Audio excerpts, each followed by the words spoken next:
First, closing arguments are set to begin today for the Surrey 6 murder trial at BC Supreme Court in downtown Vancouver. The final submissions come almost 7 years after the execution-style killings that included the deaths of 2 innocent people at a high-rise in Whalley. Much of the trial is focused on the Red Scorpions gang and the violent underground drug trade in Metro Vancouver. Cody Havisher and Matthew Johnston are charged with conspiracy and 6 counts of first-degree murder. One of the Red Scorpions founders, Michael Lee, was also on trial, but he entered a surprise guilty plea last year. Nearly all of the Red Scorpions leaders are now either dead or in jail. An Amber Alert for a 5-year-old boy in Calgary remains active this morning. Calgary police say they have received no significant leads in the disappearance of Nathan O'Brien. The boy's mother arrived to pick up her son at his grandparents' home on Monday. She discovered both the child and the couple had vanished. O'Brien has blonde, curly hair and brown eyes. He was wearing peach-colored shorts and a striped blue hoodie. Police say he has been abducted. Calgary police are asking anyone who may have seen Nathan and his grandparents to give them a call.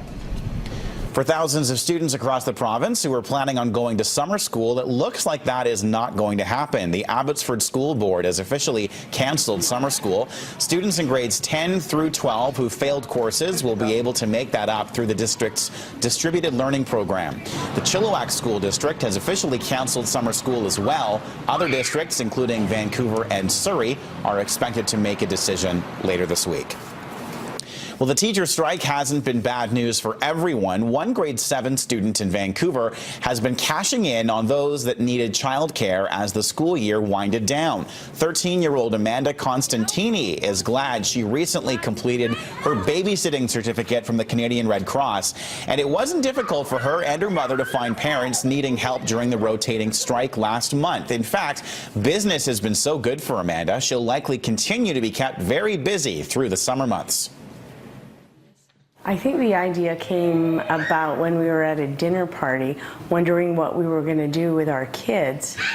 And one of the people at the table had suggested, oh, this is an excellent opportunity for Amanda to put our babysitting course to use. And the next day we came home and did up something on the computer, emailed it out, and within a few hours we had phone calls coming in.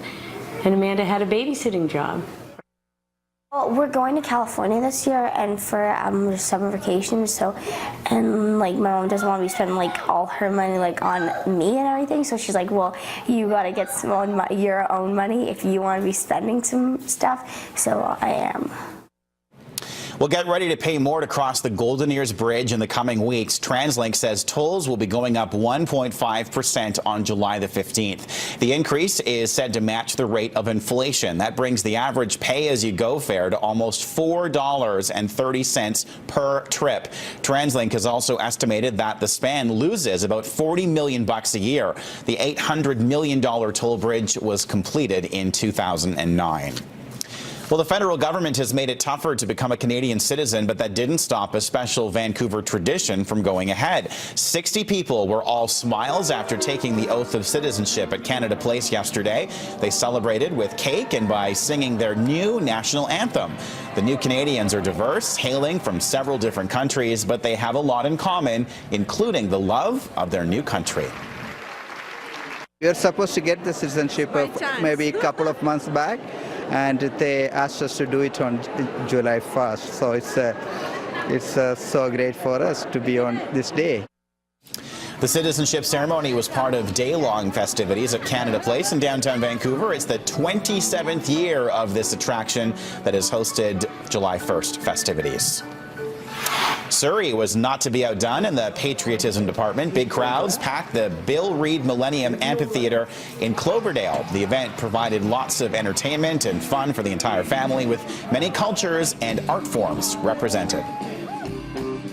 Lots of multicultural, lots of different diversity, lots of different nationalities. That's what Canada's all about. I love everything about Canada, and I'm proud to be here.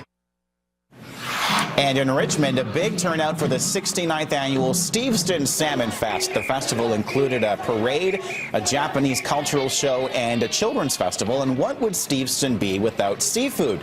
Huge amounts of salmon was thrown onto the barbecue to the mouth-watering satisfaction of everyone who attended. And what is Canada Day without fireworks? Festivities in Surrey and Vancouver wrapped up with impressive aerial displays last night. Big crowds took in the Cole Harbour display, watching on both sides of the water or on the water in boats. Vancouver police say there were no major incidents. An officer was assaulted while making an arrest, though, and there were also a couple hundred alcohol pour-outs. The Canadian Hurricane Centre is keeping an eye on Tropical Storm Arthur to see what role it may play in Atlantic Canada's weather system this weekend. It may just mean some rain, but forecasters say it's too early to rule out a direct impact. Arthur is sitting off Florida, and American forecasters say they expect the storm to become a hurricane tomorrow as it approaches North Carolina. Winds are now approaching 100 kilometers an hour. It's already churned up heavy surf along Florida beaches. 2. Engine start. 1-0 and liftoff of the After a 24-hour delay, a NASA rocket has finally blasted into space. These are images coming in from the Vandenberg Air Force Base in California. The Carbon Observatory 2 satellite is involved in a first-of-its-kind mission to study climate change. The satellite will track the dynamics of carbon dioxide in the atmosphere, both where it comes from and where it's absorbed.